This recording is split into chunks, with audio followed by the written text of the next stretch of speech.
tous. Je vous propose de commencer ce quatrième web café destiné au décryptage du guide de l'AST. Donc voilà, après 3 premières éditions, donc, dont les 2 premières plutôt destinées à des sujets en rapport avec la qualité de l'eau, et la troisième plutôt sur l'aspect quantitatif, on a décidé de revenir un petit peu à la base du PGSSE et de vous présenter du coup un web café en lien avec le décryptage du guide de l'AST. Donc, au programme aujourd'hui, une petite introduction par Sophie Lidréos et un petit point sur les actualités donc, de la filière de l'eau. Ensuite, Nicolas Reynaud de l'ARS vous fera quelques rappels sur les obligations réglementaires en matière de PGSSE. Et puis ensuite, on passera donc aux présentations. Donc, d'abord de Franco Novelli de la FNCCR, qui fait partie du groupe de travail qui a créé le guide AC, donc il va vous présenter ce fameux guide. Et ensuite, Ilyes Sadi de la SOR vous présentera un petit peu plus concrètement comment utiliser le tableau de l'AC. Bien, bonjour à tous, merci d'être là ce matin. Donc voilà, oui, comme le disait Chloé, on va faire juste un petit rappel des prochains événements qui vont se tenir soit en lien avec le PGSSE, soit en lien avec des autres actions dans le domaine de l'eau. Donc les prochains rendez-vous en lien avec l'action que l'on a avec l'ARS Grand Est, ça va être le PGSSE Tour. Donc le PGSSE Tour, c'est des événements sur le terrain. Donc on en a eu 5 l'année dernière, on va en avoir 4 cette année. Ils vont, alors pour info, le premier, on vient de le fixer, ça va être le 12 décembre à Colmar. Et puis on est en train d'échanger. Si vous voulez être une collectivité d'accueil du PGSSE Tour, n'hésitez pas à revenir vers nous.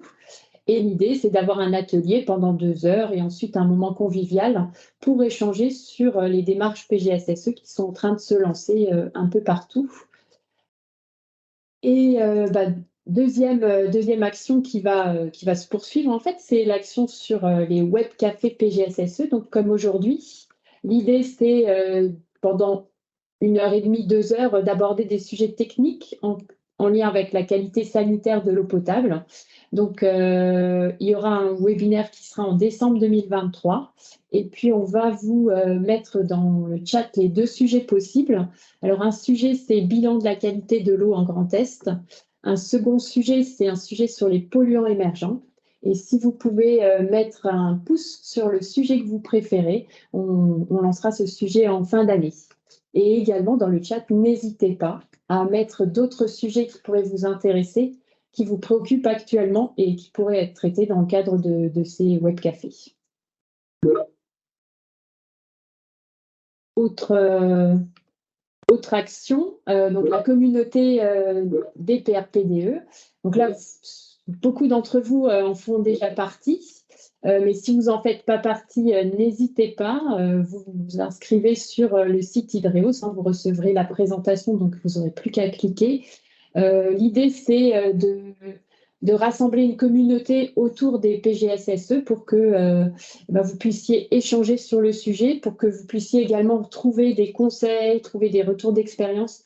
Il y a également différents documents qui sont à disposition sur cette communauté qui a comme base une plateforme Internet. Voilà, l'accès est gratuit et réservé au PRPDE du Grand Est. Donc voilà, inscrivez-vous, déjà 150 inscrits. Et puis pour finir, quelques autres actualités de la filière de l'eau. Toujours en collaboration avec l'ARS Grand Est, on a une action sur les thématiques de baignade et de piscine. Donc, peut-être pas vous, mais certainement dans votre collectivité, enfin en tout cas il est possible que vous ayez des zones de baignade, également des jeux d'eau. Donc n'hésitez pas à diffuser l'information. Il va y avoir un atelier sur les profils de baignade en novembre, c'est-à-dire comment juger tous les risques autour de la baignade et un peu comme le PGSSE, mais cette fois-ci pour les baignades, établir un profil. Un webinaire également sur la thématique des jeux d'eau. Donc là, c'est par rapport aux différents jeux d'eau que vous pouvez voir au niveau des villes pour se rafraîchir ou pour faire jouer les enfants.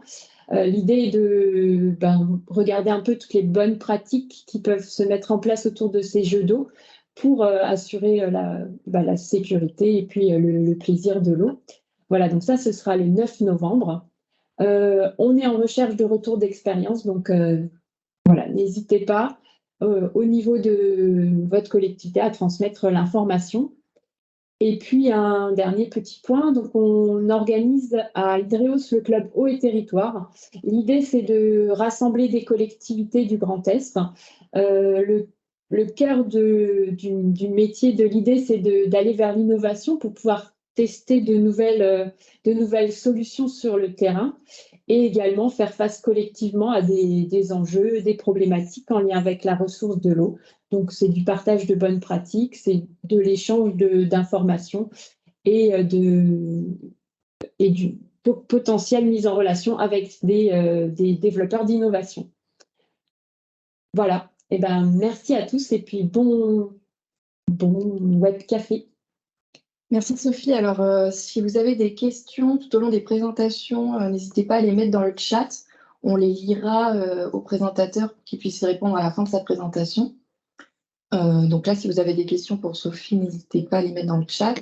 Et je vois une question sur les présentations. Oui, bien sûr, sous réserve que les intervenants soient d'accord, on vous enverra à la fin du webinaire toutes les présentations. Donc, je ne vois pas de questions. On va donc passer à toi, Nicolas, sur la partie réglementaire. Donc, bonjour à tous. J'espère qu'on m'entend. Oui.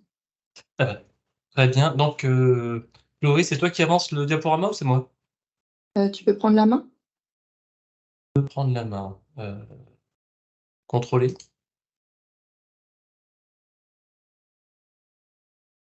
OK. Non, ouais, voilà, super. C'est bon.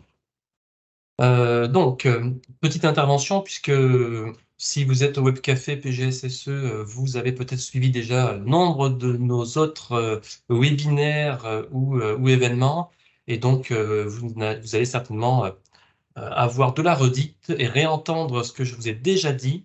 Néanmoins, des petits rappels sont toujours importants, et peut-être que pour certains, ce sera une première fois. Donc, la transposition de la directive européenne qui a été publiée en 2020 a été transposée donc, en droit français depuis cette année, depuis le début de l'année 2023. Et donc, cette transposition intègre les PGSSE au centre du dispositif réglementaire en tant que document, on va dire, pivot de la réglementation, puisque le PGSSE va se nourrir de l'ensemble des dispositifs existants, que ce soit le contrôle sanitaire, les traitements, les matériaux en contact avec l'eau, la surveillance que vous exercez vous-même, etc. Et inversement, c'est le PGSSE qui va pouvoir améliorer la situation en développant la surveillance, en mettant en évidence des risques et donc leur maîtrise. Donc le PGSSE, c'est un nouvel outil qui est à la main des exploitants. Ce n'est pas juste un outil pour faire plaisir à l'ARS, c'est bien un outil d'accompagnement. C'est une démarche de progrès et un lien avec l'ensemble des composantes de la production-distribution de l'eau. Comme le disait un collègue donc, de l'ARS Océan Indien il y a déjà quelques années, donc c'est une phrase qui a été reprise par beaucoup de monde, mais qui appartient à monsieur Dominique Maison de l'ARS Océan Indien, c'est il n'y a pas de mauvais PGSSE. PGSSE, effectivement, l'ambition du PGSSE appartient à l'exploitant et il faut peut-être aussi dédramatiser le PGSSE parce que certains se lancent dans des PGSSE très fournis et c'est très bien, mais peut-être que pour certains, il faudra commencer plus raisonnablement pour ne pas ne rien faire. Parce que le PGSSE, c'est bien une démarche de progrès. L'objectif, c'est de s'engager dans une démarche. C'est une démarche. On ne va pas tout faire tout de suite d'un coup et il va falloir avancer progressivement et dans la durée.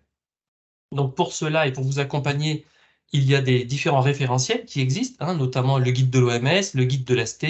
Certaines ARS avec l'OIO, donc l'Office international de l'eau, ont pu créer des guides locaux, etc. Donc il y a beaucoup de documents techniques utiles et qui peuvent vous aider. mais il n'existe pas de document de référence type obligatoire.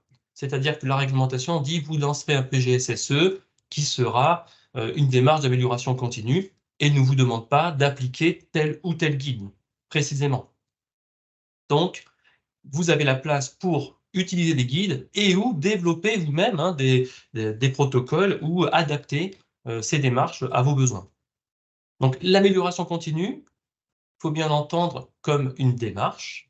Et donc, pour rappeler à tout le monde ce que c'est qu'une démarche qualité, d'abord, on va devoir constater l'état de la situation. Donc, on va faire un état des lieux. On va se dire, mais que me manque-t-il? On va faire un plan d'action. Ce plan d'action, bien sûr, on va le mettre en œuvre. Ça va être différentes actions de type travaux, ça peut être modifier l'organisation, ça peut être les ressources humaines, ça peut être créer des procédures, ça peut être diversifier les ressources, etc. Mettre en place tout un ensemble d'actions qui ne sont pas forcément des investissements lourds, mais qui peuvent être utiles. Il va falloir dans cette démarche, étant donné que c'est une démarche d'amélioration, vérifier que ce que l'on a prévu de faire est bien fait et que ce que l'on a prévu de faire fonctionne. Et à défaut, eh bien, on va pouvoir améliorer régulièrement ce dispositif, l'ajuster, et donc c'est ce qu'on va appeler les périodes de révision. Bien entendu, je vous ai mis le petit schéma de la route d'Hemming à droite. On progresse et on ne peut pas reculer puisque l'expérience acquise au fur et à mesure de ces démarches qualité, on ne peut pas régresser, puisqu'on garde en mémoire, il faut aussi penser à toute cette traçabilité des événements et de tout ce qu'on fait pour qu'on ne perde pas la connaissance et qu'on ne recule pas. Et le but, c'est de monter la pente. Donc, le petit détail par rapport au PGSSE et la démarche qualité habituelle, on va dire, c'est que... Hop. Voilà, il y a des petits bruits parasites.